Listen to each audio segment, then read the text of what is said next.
বন্ধুরা এখানে তিনটি ছবি দেখতে পাচ্ছ, মগ, ফুলদানি, তরমুজ। এখন প্রতিটি ছবির নামের একটি করে অক্ষর দিয়ে একটি সাবজেক্টের নাম বলতে হবে। উত্তরটা জানা থাকলে অবশ্যই কমেন্টে লিখে জানিয়ে দাও। আর যাদের জানা নেই তাদেরকে 7 সেকেন্ড সময় দেওয়া হলো গেস করার জন্য। 7, 6, 5, 4, 3, 2, 1.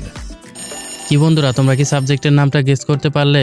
যারা যারা উত্তরটিকে গেস করতে পেরেছো তারা কমেন্টে জানিয়ে দাও। আর যারা পারোনি তাদেরকে আমি বলে দিচ্ছি। কিন্তু তার আগে বন্ধুরা, তোমরা যদি আমার চ্যানেলটাকে এখনো সাবস্ক্রাইব না করে থাকো তাহলে প্লিজ সাবস্ক্রাইব করে দাও আর এই ভিডিওটিতে একটি লাইক করে দাও। তো বন্ধুরা এখানে সঠিক উত্তর হবে গণিত। বন্ধুরা এখানে তিনটি ছবি দেখতে পাচ্ছ, মগ, ফুলদানি, তরমুজ। এখন প্রতিটি ছবির নামের একটি করে অক্ষর দিয়ে একটি সাবজেক্টের নাম বলতে হবে। উত্তরটা জানা থাকলে অবশ্যই কমেন্টে লিখে জানিয়ে দাও। আর যাদের জানা নেই তাদেরকে 7 সেকেন্ড সময় দেওয়া হলো গেস করার জন্য। 7, 6, 5, 4, 3, 2,